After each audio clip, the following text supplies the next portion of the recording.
welcome back to the Citizen channel. We're all staying safe and well, and our penultimate episode of our City boys are doing in the Euros, yes, and we're up to the semi-final stage. There will be a final version and a summing up really of all the guys and how they did.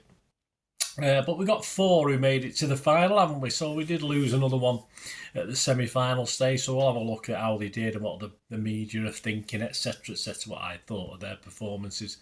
And we'll also have a quick look at what the odds are on an England-Spain final. See what, yes, interesting enough to say England were firm favourites early doors, but of course the way the Spain have been playing, there's no doubt who was going to be favourites for this. But what sort of odds can we get anyway? They're not too bad actually, whether you want to bet on Spain or England in theory.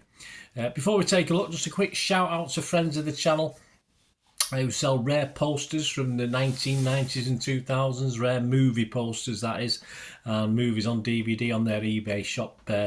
Approaching 600 listings at the moment. They are added to every week, and you can check out, if you're interested, some great value, some great posters, some great, if you like your old posters from those years and older DVDs, rarer DVDs.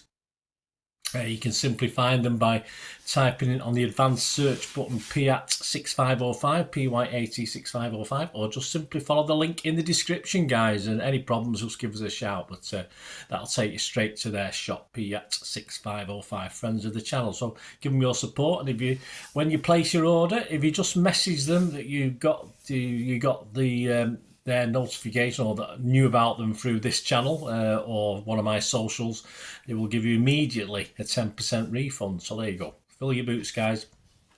Friends of the channel, PYAT6505, like your movie posters and rare DVDs.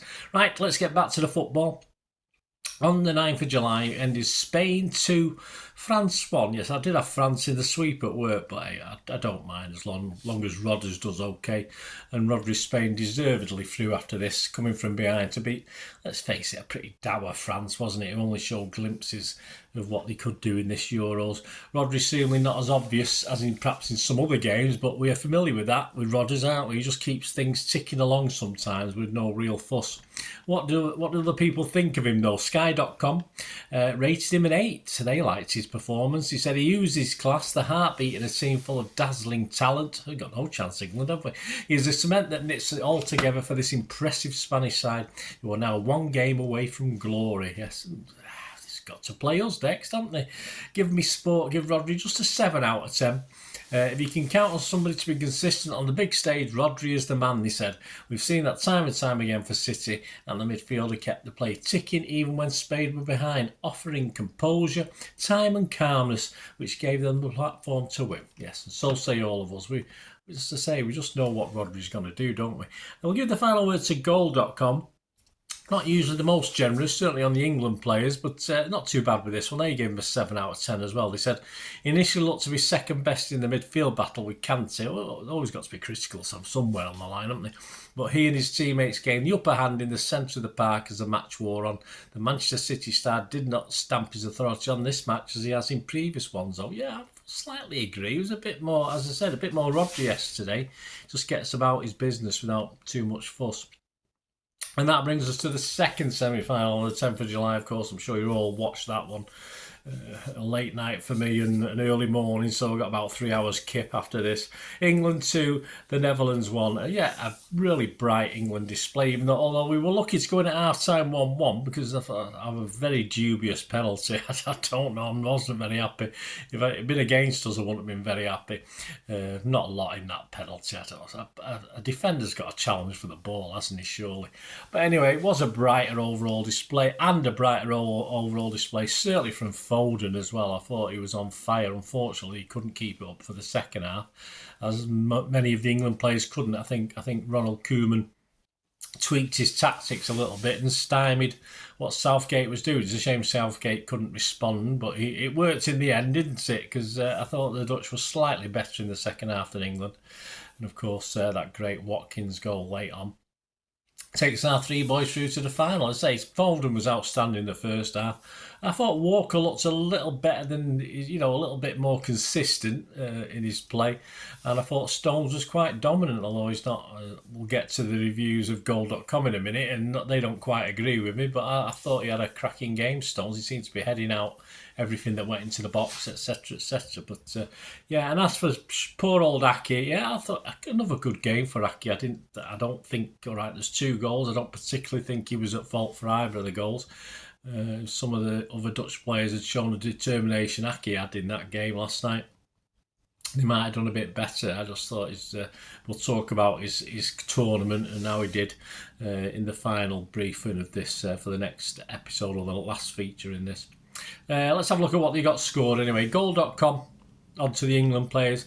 They just give Kyle Walker 5 out of 10. No surprise, they're not very mean. They're a bit mean, Goal.com. They said, too slow to close down Simons for the goal. Yeah, probably. Otherwise solid, making a crunching slide tackle on Gakpo. That was a cracking tackle, wasn't it?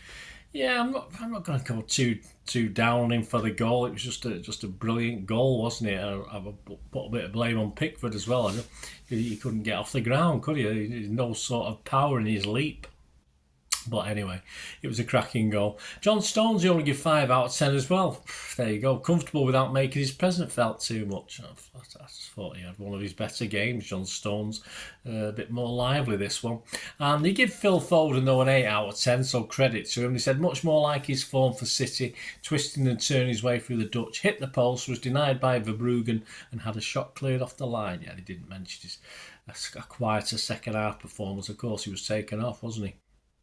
London Even Standard, these are usually fairer, and they probably are. Kyle Walker got 7 from them. He said, strayed narrowly offside when crossing for a disallowed goal. Yeah, perhaps could have released, it's Foden, wasn't it? Could have perhaps just released that a split second earlier. But of course it was disallowed. Saka putting it in the net. Unflustered defensively and calm on the ball. Yeah, I agree. I thought it was one of his better games for Kyle. John Stones got 7 as well. They said carried the ball out of defence well and dealt with the threat of Weghorst in the second half, stuffing out one half chance with an important challenge. Yes, I thought it was very, very good at the back. And Phil Foden got a 7 from him as well, so they're not gushing. What more can he do to score in Germany, they ask. He had one cleared off the line, struck the outside of the post with a beautiful curling effort, forced a low save from Verbruggen.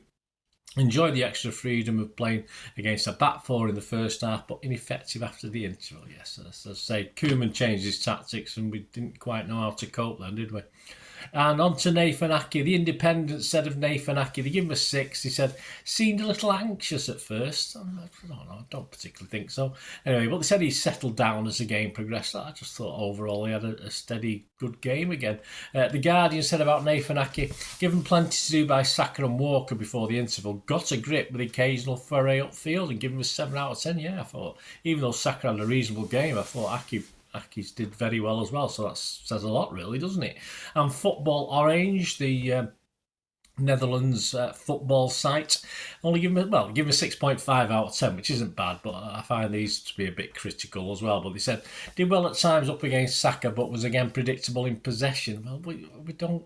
He's not a legging forward City defender. He isn't a Pep style. That's not his style. So I don't expect to see that much from him anyway. And didn't do much going forward. I think he was quite lively at corners and set pieces, or getting his head on the ball and stuff. I thought it was all right. So anyway, they give him a 6.5 out of 10. So there you go. As I said, I'll do a sub up of all the guys, of course, with the final one. As I say, perhaps 1 or 2 players will be a little disappointed, but generally, I thought the City players have done very, very well in this tournament. Before we go, latest odds, yes, as I did say, these are at the 11th of July.